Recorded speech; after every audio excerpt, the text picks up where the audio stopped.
The agenda for today. First off, good to see you. This is the May 1st special called meeting of the Atherton SBDM Council. As a special called meeting, I posted the agenda items as budget and policy issues. The main budget issue is looks like we have a couple more people coming in, so I'm going to go ahead and admit them real quick.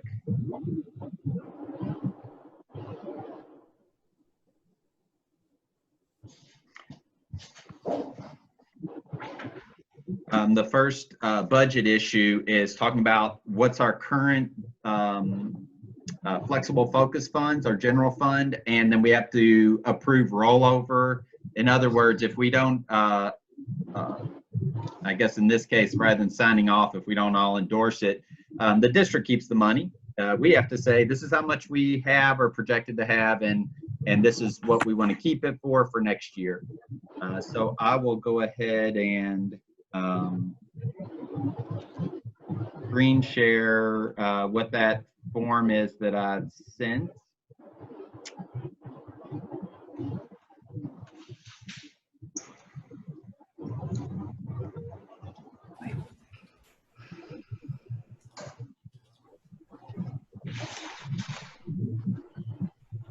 It looks like our, just going over the flexible focus funds real quick, we still have money left over in the copier rental.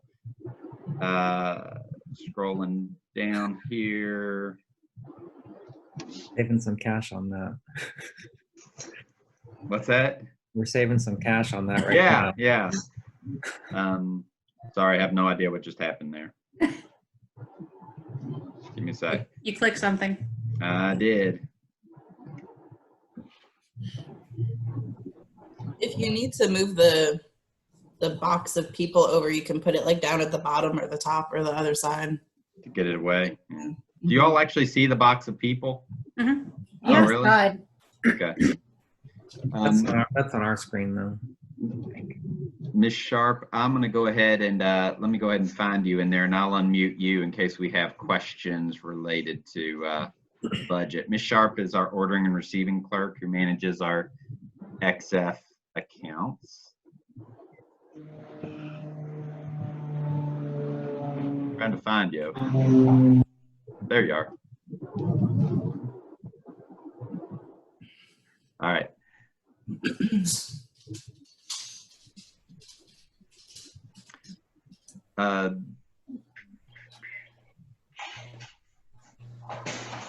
The negative balances, the main negative balances we have are for substitute teachers.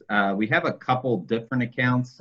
Ms. Sharp, can you comment on, like, we have a 15,000 negative balance in this 1077 code, which is the administrative code that we use, and then we have, you know, another 30,000 in the 118, which is the teacher funds. Do you know the difference between the three different codes? I'm trying to see which ones you're looking at. So this is when we have, when we bring subs in and pay for them for IB testing, we bring in extra subs for teachers to be working independently, sometimes catching up on things. Several of the teachers on the SBDM Council have been part of that, where when we have a sub here that's not due to an illness or a personal day, the school pays for it. So that's where these come from, and we do that a lot. It's because it's an effective way of giving supports to our teachers who otherwise need to be who are trying to get on top of things or going to training that we approved. Anything PD related, we pay for the sub. So it's one of those expenses the school incurs. It looks like a lot, and that's maybe something I just need to figure out. What are these different codes paying for each one? But Ms. Sharp, yeah, just have you kind of, I don't know that you deal directly with this code, if that's maybe a Ms. Hudson thing. It's more of a Miss Hudson, because without actually entering it into the payroll, I don't exactly know what everything is for on payroll.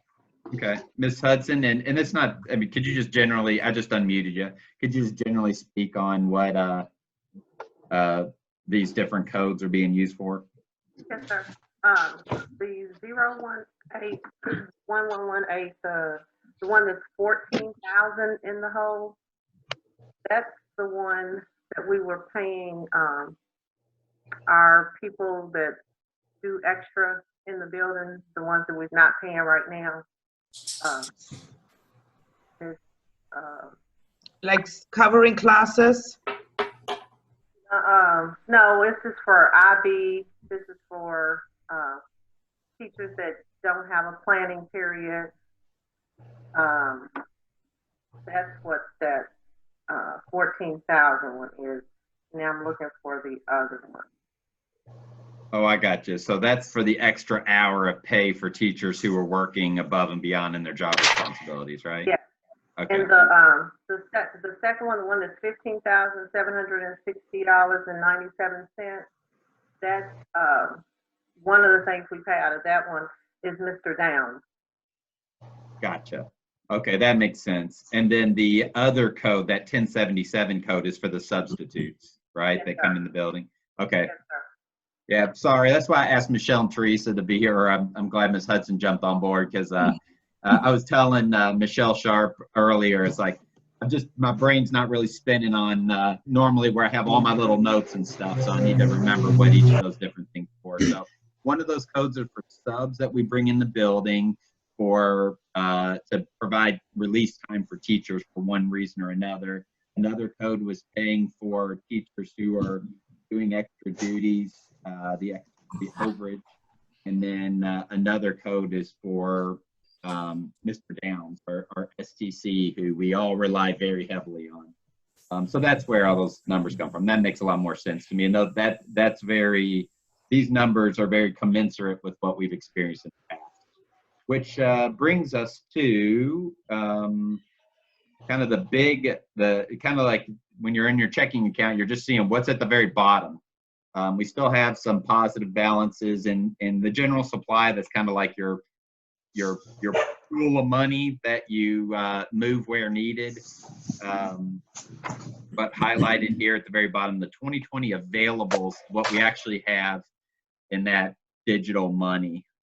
This was printed about a month ago. We spent a little bit since then, but not anything significant. So, Dr. Everly, I printed out for just this morning before the meeting, and we're at $25,245.83. So, yep, cool. Haven't spent much at all. Awesome. So, so we have to basically approve that we want to keep that money and roll it over to next year. And that's what this form is. That's what this form is the, that we have $26,000 that we want to roll over because and we have to assign a purpose. So Chromebooks are always an easy one, and furniture for the academy renovations. I guess that allows me to tie in the fact that we've already started renovation the small auditorium. It's full blown underway. There's walls up. There's parts of the concrete wall that have been knocked out to create lights for sunlight to come in, and we are gearing up for the next phase of renovations, which will hit the engineering suite in the library hallway, as well as the media arts suite in the other side of the building. I guess just so I can go back and make sure that nobody else is trying to get in. Any questions, comments, concerns about budget? No, not as of right now.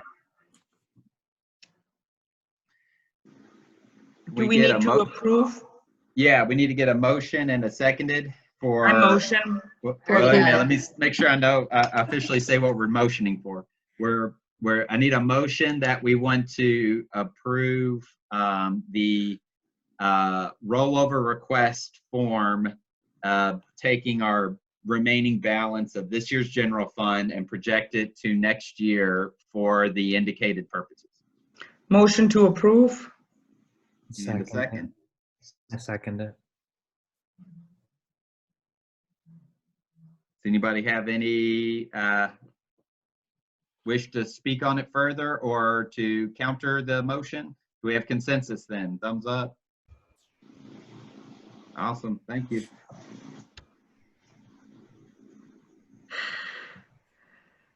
The other thing, so I wanted to go over a few policy issues I thought were relevant, particularly during NTI. So I'm going to go ahead and screen share again and then go into the policy document that I've emailed you. But the policies and bylaws are also available on our website for any non-members who are joining us.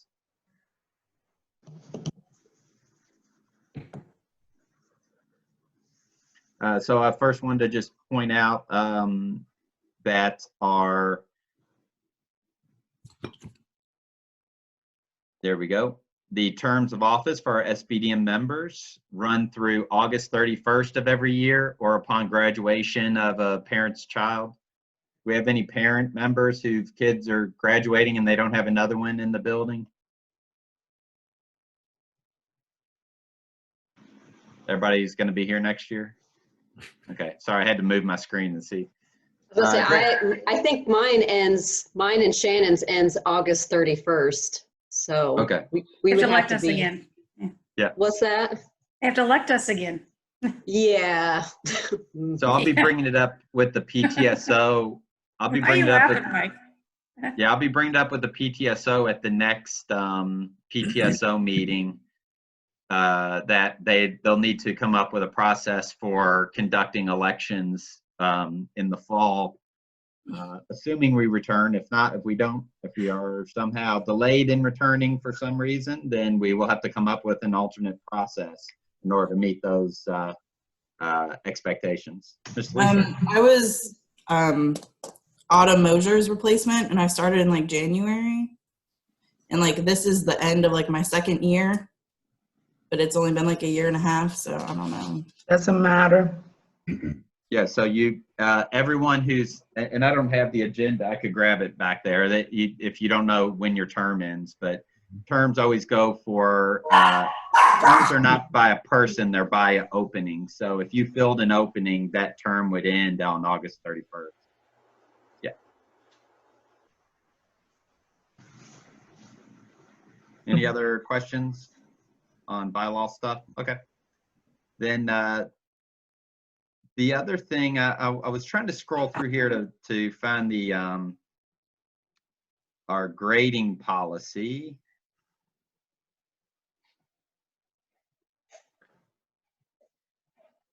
And it looks like the only thing we have is policy 104, cumulative grading, which isn't exactly addressing what I was trying to get there. But that had to do with, what I wanted to do is just briefly discuss NTI grading and how that is aligned. I'm going to get down to at least 104.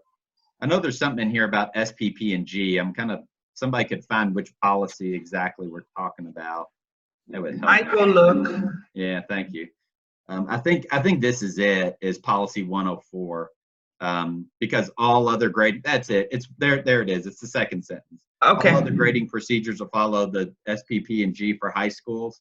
So when we being all the high school principals in JCPS and the higher ups were talking about NTI grading in the weeks preceding spring break and during spring break, we were trying to come up with a procedure for the rest of the school year.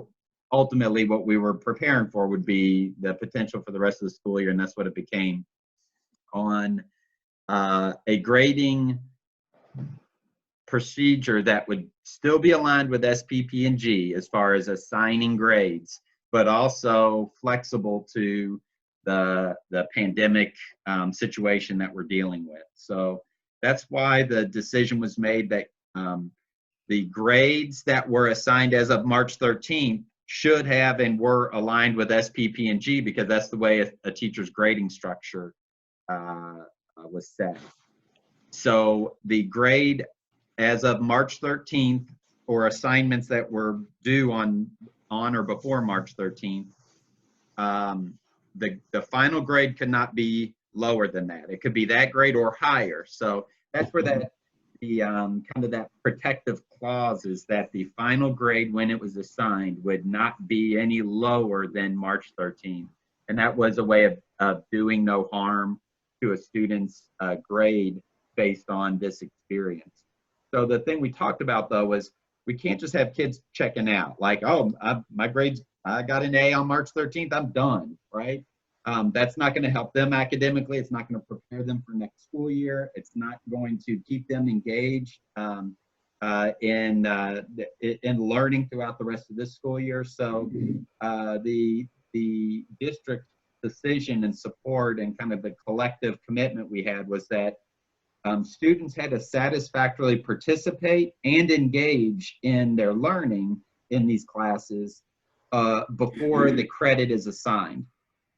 So the students may have a wide range of very valid reasons that they could not engage in learning satisfactorily or at all, possibly during this time.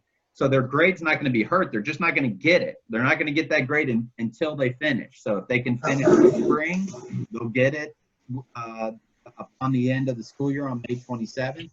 If they're not able to finish, then that grade will be waiting for them until they can finish either during the summer or during the fall.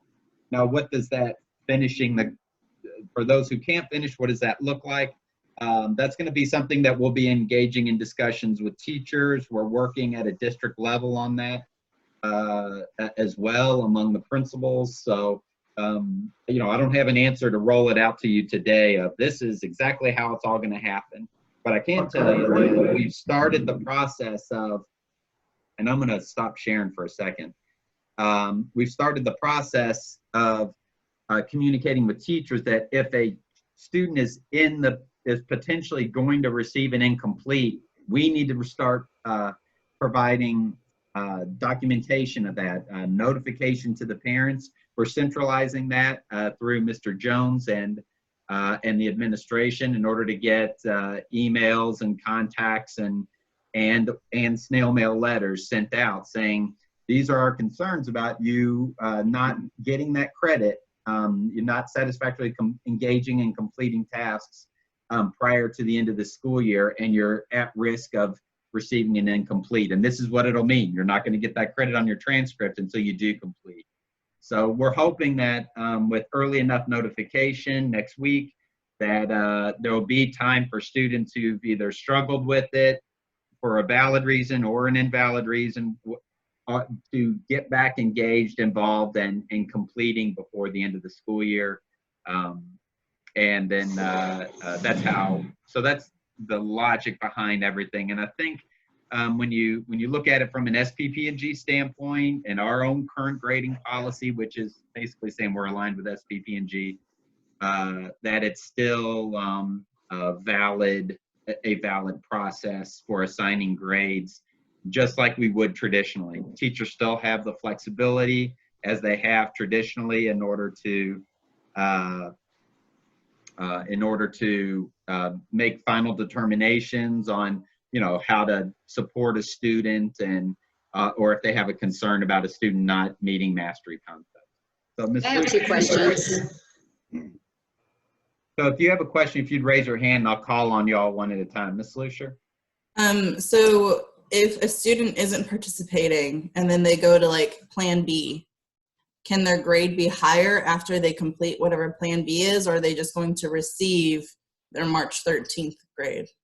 Say that one more time. Okay, so if a student has not been participating in NTI and then they receive the incomplete and then enrolled in whatever Plan B ends up being, when they complete that, will they receive their grade from March 13th, or will it be like some combination of their March 13th grade and their Plan B grade? Right now, the answer is it will at minimum be their March 13th grade. Whether or not there's a opportunity to have students improve that grade, if it were something that they participated in after that, is something that we would be talking with teachers about, because that's going to be that'd be a very tricky way for someone who's not the classroom teacher to determine whether or not that grade their engagement would have improved their grade by a letter. So if y'all would use your Zoom hand rather than the physical hand, that way I can move around. How do you do a Zoom hand? At the bottom where it says Reactions.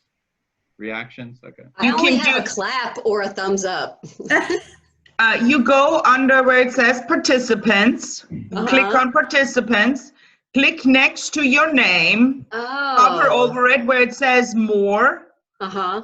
and it should be there. No, it's on the bottom of the participants where it says invite, mute me, and raise hand. Got it. Thank you. You're welcome. All right, so it looks like Ms. Parker hit it first, so. I won. You win the prize. So I have two questions.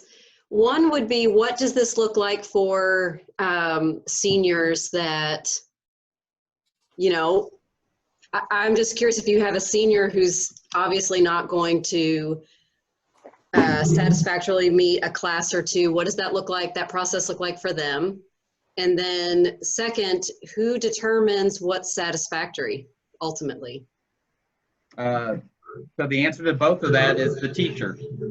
So just as if the student were in a traditional school setting and struggling at this time, the teacher's the one working with the student. So the teacher ultimately makes the decision on what a grading structure is, what the learning activities are, and whether or not in a traditional school setting, they're the ones weighting things to make a determination on what the student's final grade will be. So from my perspective, this is very much a normal situation we deal with in a very different environment to deal with it. So the situation of having seniors who may be struggling to finish across the finish line. We have seniors who may be failing classes right now, and they're working with their teachers in order to improve their grade to a passing grade if they can accomplish that. We have some students who may be failing beyond a ability to improve their grade to a passing grade. There's a difference between a 57 and a 27 in a class. So it's really a case-by-case basis, and almost and all of that is weighted on the teacher, within the autonomy of the teacher to decide how to work with that student, what their needs are, what they're expected to be able to accomplish by the end of the school year to improve it to a passing grade or to satisfactorily meet expectations. So the answer is the teacher does, just like in a traditional school setting. Ms. Favre? Yes. Since you said if they don't participate, then okay. Well, when this started, actually said that they have to participate and it'll bring their grade up, obviously, because you don't want the kids sitting home not doing anything, but that's not exactly what you said. You said it's just on a case-by-case basis, but I mean, it would have to bring their grades up. Otherwise, the kids could just not do anything. I'm sorry, ask the question again. Okay. The last day of school officially, or whatever, the last grade period, March 13th, if the kids aren't doing their work, that has to affect their grade, but that's not what you said. You said they can bring it up, but they can't bring it down. If they don't do their work, it won't bring their grade down. Mm-hmm. But if they don't do their work, it's like they're not attending and they Okay. have their head down, so they're not participating enough to get the score until they've done that participation through Okay. that plan B if they choose not to do it this way. Okay, so they'll still have to finish anyway. It just may not be right now. May have to do it over summer or whatever. Okay, yeah, sorry, I was not following that. Yeah, that's the difference between a student who's not participating or unable to participate or not satisfactorily participating, they'll receive the incomplete and that grade is just held. Okay. So, let's see, Ms. Anderson? Do we know how many students do not have the technology necessary to participate in NTI, or do all of our students have that ability? We have that's organized through Mr. Jones, our assistant principal, and we have a 20-person team who's working with all our students as well.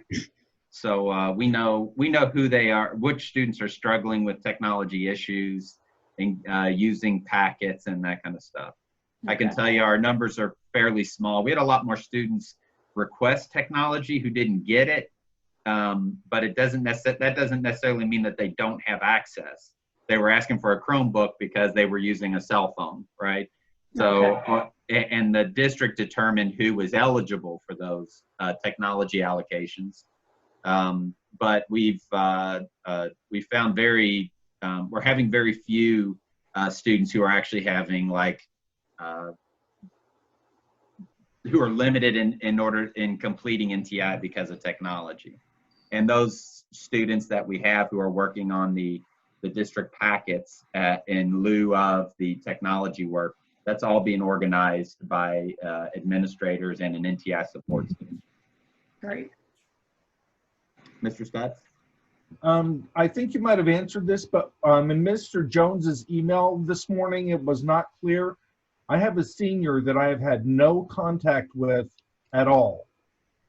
My understanding based upon Mr. Jones's email was that he wouldn't get an incomplete. You're supposed to send that name to Miss White. Okay, all right, thank you. Yeah, so what he was saying is Mr. Jones had sent an email today asking for names of 9th, 10th, and 11th graders for his notification, and any seniors would go to Miss White, who's our senior counselor. Okay, thank you. Yep. Any other questions on grading?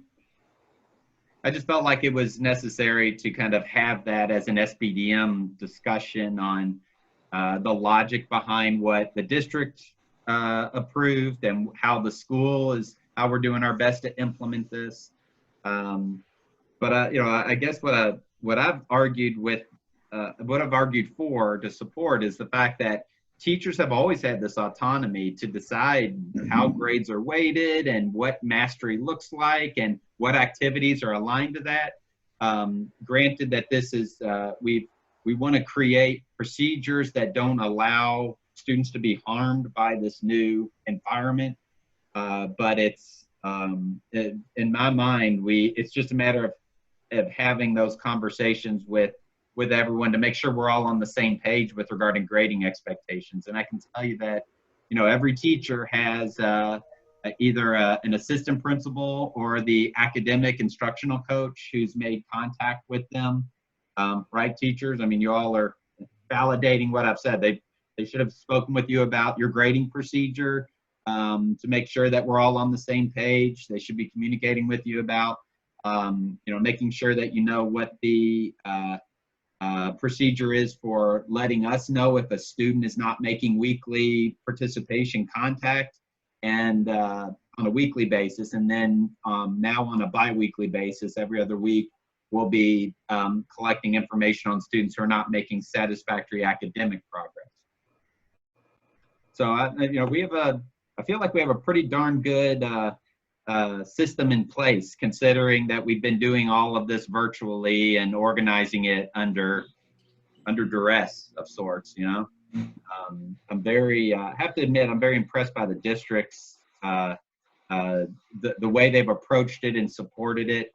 The timing, as horrible as it sounds, the timing actually was very helpful with it happening a little bit before spring break.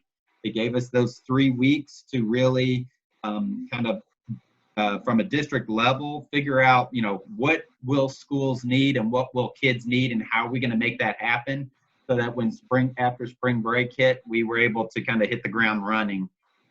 Even though we were still building it as we were flying it, I really felt like we at least knew generally what direction we were flying, and it's very impressive of what we were able to accomplish. And I've got none of my superiors on here, so I'm not having to brown nose to anybody. But any other questions on the grading policy? I guess the final thing I just wanted to introduce a discussion on, and this isn't something that I wish for us to make any approved revision on. And I tried looking through our policies. I'm sorry, Ms. Lucia, did you have a question? Yeah, I just thought of one. So are we allowed to tell students that they'll receive an incomplete?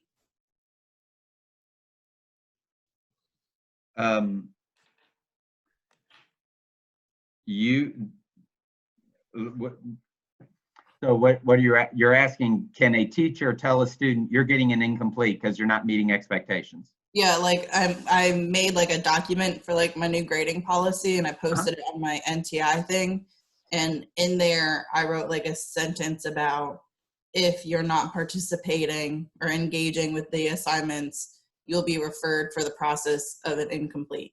That's totally okay. Okay. And if you want to like send it to me just to make sure that I understand exactly what it is you're communicating out, you know, ultimately, you know, teachers assign grades, right? I wouldn't to more accurately answer your question though, you really shouldn't be saying you are receiving an incomplete. What you're doing is you're letting them know what expectations are and whether or not you'll be submitting their name for an incomplete. That recommendation will go through us. We are going to validate to make sure that the expectations were in place as far as what was put in the Google Classroom, on the NTI school website, all those expectations from a parent and a student's perspective. I think that's a very valid concern to make sure that we've done everything we were supposed to, including those notifications that I'm talking about. I would just hate if my son all of a sudden on the last day of school was told he was getting an incomplete and never had there been a communication regarding that.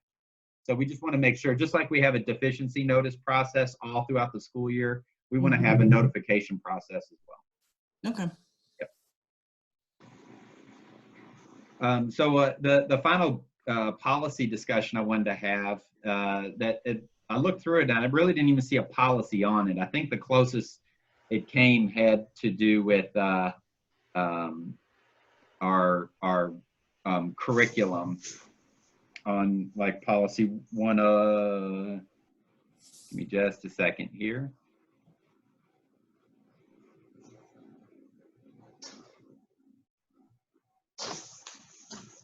It's actually policy 101, I guess, would be the closest to it, and that's course sequencing, saying we're using the graduation pathway to determine course sequencing. Policy 100 is talking about curriculum being aligned with the district. The way we've implemented that is saying that there are advanced courses, including AP and IB and the JCPS advanced program. So advanced courses and not advanced. So a JCPS advanced program, AP and IB would be the advanced programs. Then the not advanced. Then guess what we call the not advanced? Honors. You know, that's something that that I inherited. We've done for probably 20 years. And you know, I've been questioned a lot on that, and I don't know that I have a really good answer. That students who come from other schools in an honors program have a different expectation than when they come here to the honors program. I think the logic is that all kids are being prepared for college, and therefore all kids are honors. That they are being that they are in a sequence to go to a post-secondary institution. So you know, I guess that's a nice way of saying it. I think it's rather confusing for other schools and students coming to us from other schools, as well as universities who are looking at a student's transcript and seeing honors algebra 1, honors biology, honors level classes, and it not really meaning an advanced level, it's meaning the base level. So, you know, in talking with the counselors and the assistant principals, yeah, I guess we had talked about whether or not that's really a protocol, a procedure that we want to continue as far as calling all levels of classes honors, either honors or advanced, but nothing else. And whether or not that title is both accurate and appropriate, like, you know, inappropriately misleading. So there's several hands that have popped up, and I'll call on them in the order that I saw them pop up. Ms. Favre? I know that when I went Atherton, there was regular classes, honors classes, and advanced, and then the IB started when I was actually there. But it looks like, as someone who went there too, honors means a higher level course than regular courses. So you're saying all of our regular courses are honors courses is the way they're labeled? Yes. Because that doesn't make sense. That's kind of what we're talking about right I now. know. So, and the pathway may not even say it. I don't think it does. That like biology, chemistry, physics, English 1, English 2, English 3, English 4. The non-advanced versions of those are all called honors on their schedule and on their transcript. But that's, I don't think the actual current graduation pathway says that. It simply says English 1, English 2, English 3, English 4 without the honors title on, because we knew that that would be confusing for families and students. So yeah, you're asking the right question there. Ms. Terrell? She's muted. You have to unmute her, Tom. Okay, got you. Give me a sec. I was looking through my policies here. There we go. All right, sorry, I muted myself because my cat was going crazy behind me.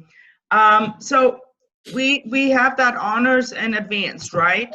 Are we going to, and this is an interesting question because it's always confusing for kids that come from other schools where they have comprehensive honors and then the AP, where they are in honors classes there, which is basically our advanced. Are they put into advanced courses here, or are they automatically put into honors? Sarah, I'll let you answer that one. How about that? She's also muted. I know. So it depends on what school they're coming from. If there is a class on a transcript or on a schedule that says honors, we generally go to the school's website to look and see what that means. And if we can't find it, the kid offers some information, but we generally have test scores as well that can indicate what that child's placement is. For the most part, other schools that say honors really do mean our advanced. That's what my experience was with kids from out of state or other school districts where that was just different. So it kind of goes along with what we're talking about, right? And that is when people are coming here and hearing honors, they're thinking that that's the advanced level. Somebody else have their hand raised, or did you already lower it? I did, but my question got answered. Okay. Would you give me just 1 second?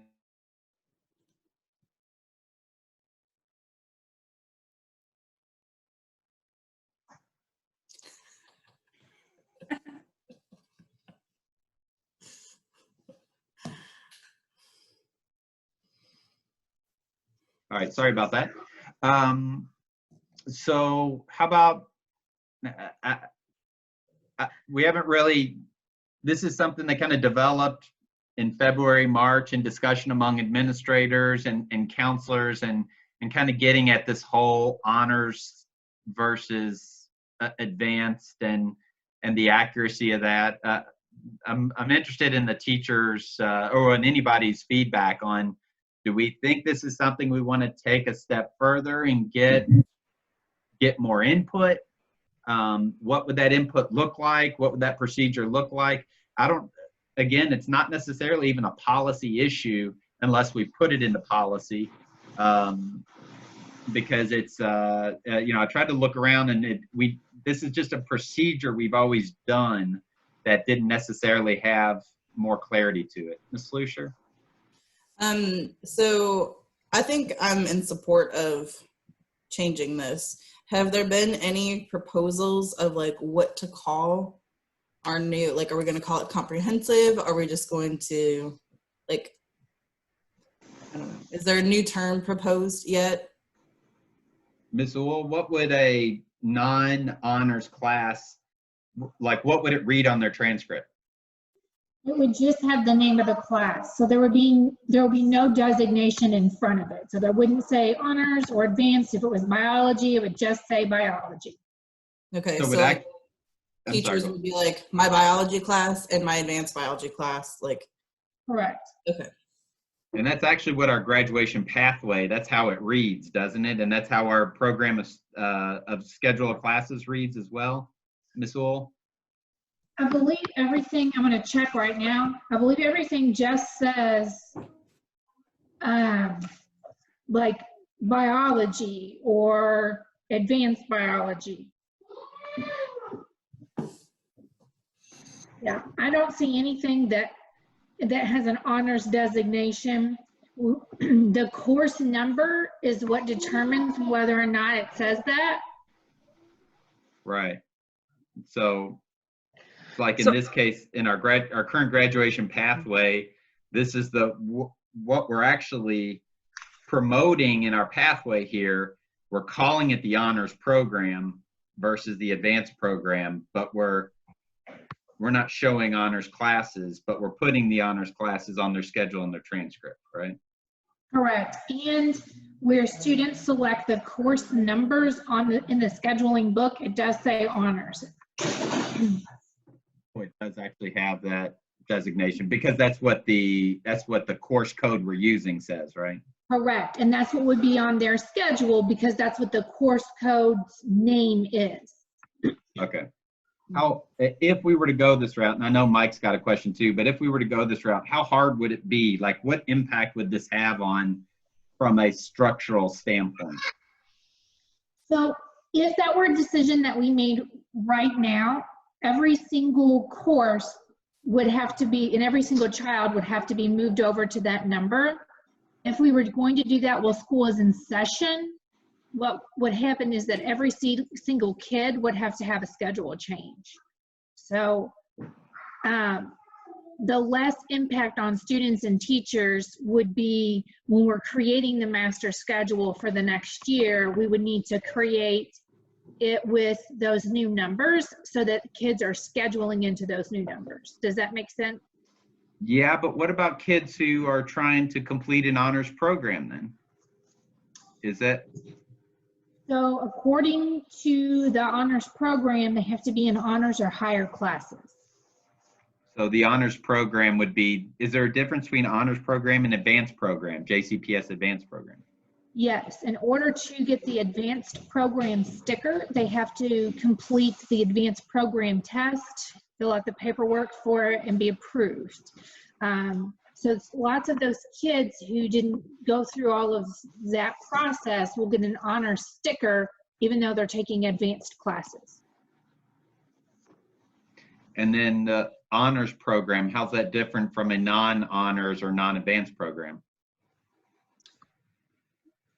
What, can you rephrase your question? Meaning if we were to eliminate honors classes, are we actually eliminating some type of recognition that we could otherwise be providing for students?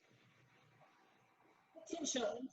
Some of those students who get an honors sticker on their diploma began in the advanced program, but didn't continue taking advanced classes. So they were taking honors level classes, had the GPA requirement that they needed, took 2 years of a language, and had an extra science and social studies. So somebody who started out in the honors program could get that distinction, whereas if we take away honors classes, we would not be able to do that. So if a student's taking honors classes, they still have to do something above and beyond the 2 years of a world language and meet a certain GPA or something in order to get the recognition? Yes, and take an extra science or social studies class. In order to meet the honors recognition. Correct. But if we were to take the honors away, if we stop calling things honors, then that's not even a possibility? Correct, because the criteria says honors or higher classes. Okay. There's several hands up. Mike, you've had your hand up for a bit. Yeah, I've never been a fan of any of this labeling. I came here from Indiana 14 years ago, and it was not allowed to label classes like that. You still had AP classes, and you had more difficult classes, and those were, I guess, were in the numbers. but they weren't something, and I'm just kind of, sometimes I feel like kids pigeonhole themselves a little bit because of these classes, the names, and they let those names determine the amount of work they think they need to do or participation they need to engage in. So I think psychologically those names kind of affect the way kids produce a little bit. So I've never been a fan of having those. I think that the less, like with Japanese, it's just like, I don't know what honors Japanese versus advanced Japanese is, but everybody thinks Japanese is hard. So having an honors level never made sense to me. I just teach it to where you get kids have different levels of proficiency based upon how much they put into it or their talents. And you try to stretch them as hard as you can. Okay, Sandra? So remember, we had this conversation before about when we talked about equity, about changing, keeping things or keeping kids, creating that in between, like AP and honors, where kids are sitting in honors and then but are on the higher end but not are too afraid to get into AP. You remember that conversation earlier in the year? So if we take honors away, isn't that honors, basically the concept of honors, isn't that in between the advanced and comprehensive? So if we eliminate that, does that make sense? If we would take that in between away.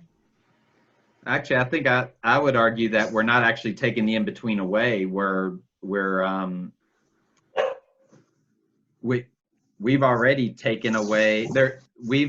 We're not allowing there to be. I'm not trying to introduce an in-between. What I'm trying to do is like, do the titles of the courses align with the curricular expectations, or are we kind of doing our own thing out there that is not necessarily valid in the eyes of other schools and other post-secondary institutions? So I think to your point is, if we were to look at aligning these titles in this way, are we potentially leaving that loophole of an in-between? And that's not what I was trying to do or create there. What I was trying to do is, if you're honors or advanced, you're taking the higher level classes, which are the same classes, a group of classes. Now, as Ms. Uhl was saying, a student who starts off taking advanced level classes may end up not fulfilling the JCPS advanced program coursework and expectations in order to get that title in the end. I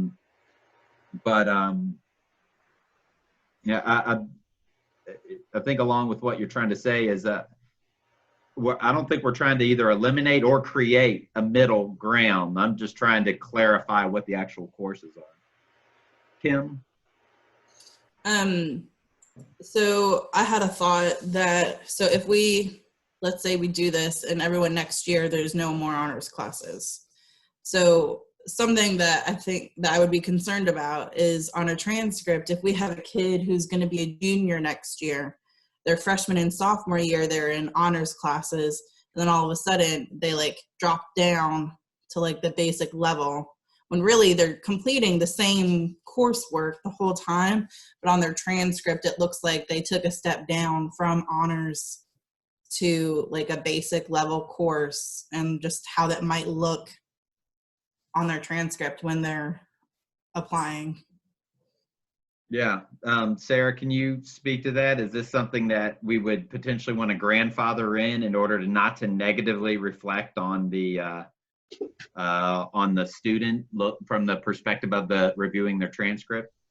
So I can see what you're saying, Kim, but if you look at the transcript of students, there's such a hodgepodge of what is honors, or what has an honors label and what does not, that there's already that difference anyway. There are some course numbers that do not have an honors version, and so it's just the plain course title.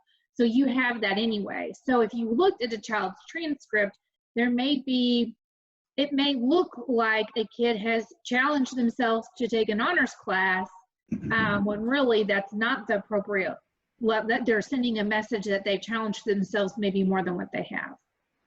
But like, I see what you're saying. Like, I don't know, maybe band doesn't have an honors level. It's just like band only. But like for English, they could look at their English classes for all 4 years, right? And be like, honors English 1, honors English 2, English 3, English 4, right? So yes, but if you look at math will start out honors algebra, honors geometry, honors algebra 2, and then whatever that other math is for senior year has no designation. So as it is, going with your theory, it looks like they've already dropped down. So that's already, the course names themselves already have that difference in them. But to Kim's point, it could potentially look negative for a kid who's in English 1, English honors 1, honors 2, then all of a sudden not honors anymore. Right. Yes, but it also, the way it is now, looks like they've challenged themselves to take honors classes when really they've been taking comprehensive classes. That's a good point. And I guess maybe another, I bet Ollie would argue that if we don't have a middle ground anyways, is maybe the honors a legitimate compromise? You know, I'm trying to look at all into the perspective. Was that what you were going to say, Ms. Parker? No. I mean, that's always on my mind, you know, and I'll be perfectly honest, I think it was nice to finally hear that our honors program actually is comprehensive.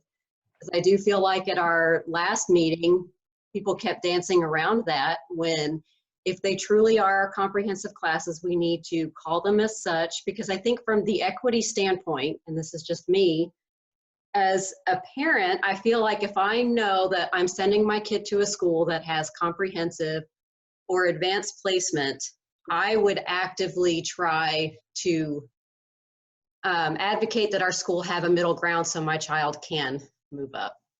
That's just me. But I do have a question for Sarah, is that can we not, you know, where Kimberly was saying that it could negatively look like a student drop down because the kids can't help the fact that we were calling things honors for so long and that we're one of the only schools that does that. Can we not roll out this change starting with the freshman class instead of it doing a blanket across the entire school? Can we just say with either this freshman class or another one, starting with those, we take away that honors designation, and then as they move up, but that way it doesn't negatively impact the kids who are currently in a program that, or a designation that they didn't have a choice on? We could with core content, not with electives. Why? Because electives have multiple grade levels enrolled in them, and we wouldn't be able to manage that. But colleges would only be looking at the core classes anyway, in noting that it would be a negative impact, correct? I mean, if it's an elective course and you didn't take an honors one, I don't know that colleges would care quite as much as they would noticing that your English, you went from honors, and then down. I mean, that's just kind of my thought process. Am I wrong? Well, I think what Sarah's been potentially arguing is that they're not really in that level anyways. Well, we know that, but a college admissions person maybe wouldn't. I don't know. So then we're portraying our students as having challenged themselves more than what they did. Mm-hmm.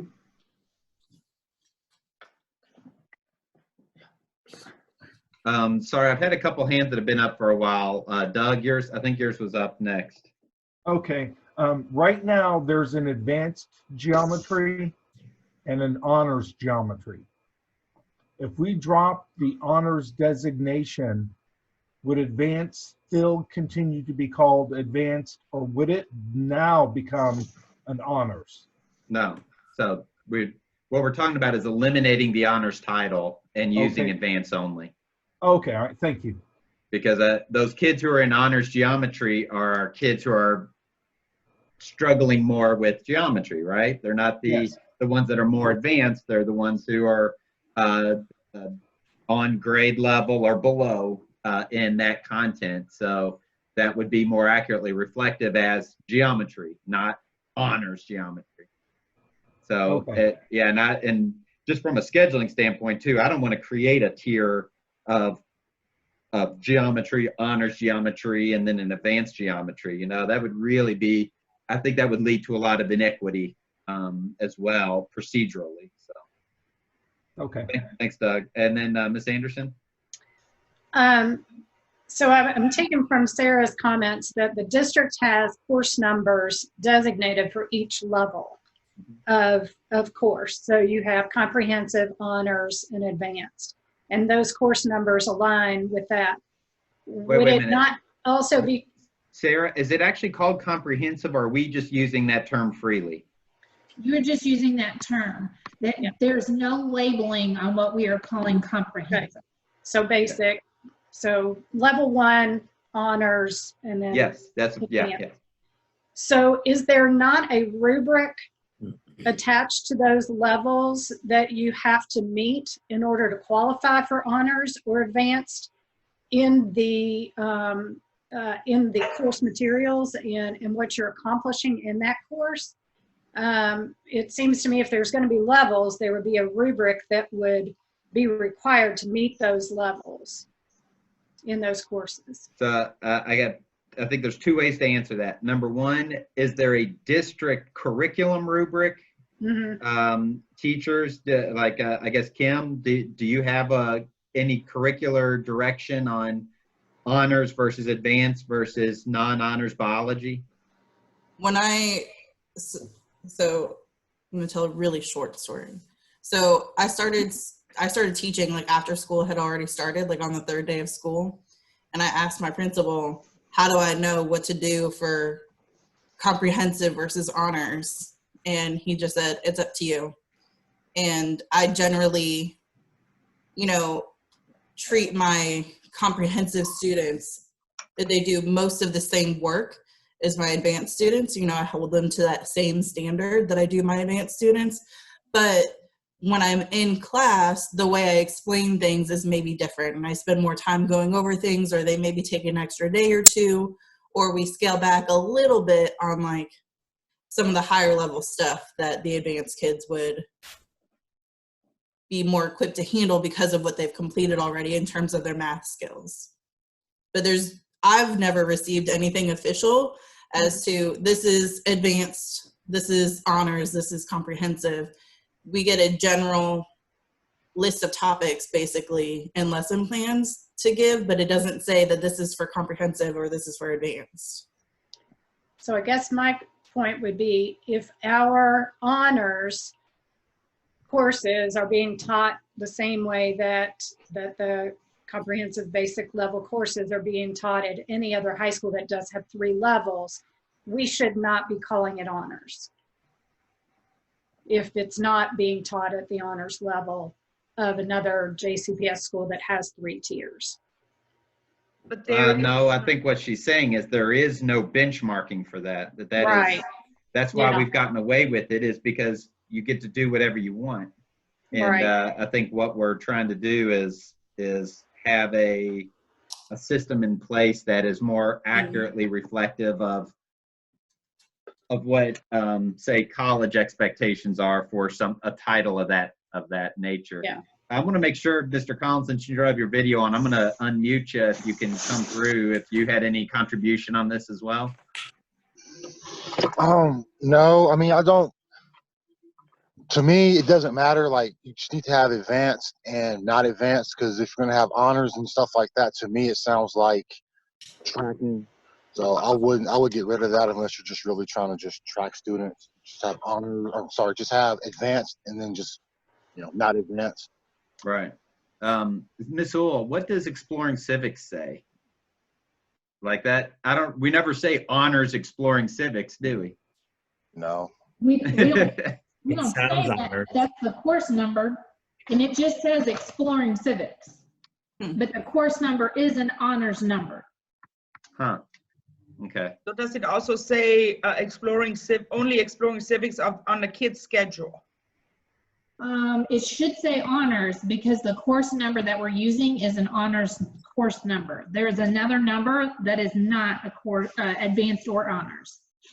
And that title, Exploring Civics, kind of tells you it's exploring. It's not an advanced level, which through that title name, without using advanced or honors, it conveys what that class is about. There's also an advanced designation to it as well.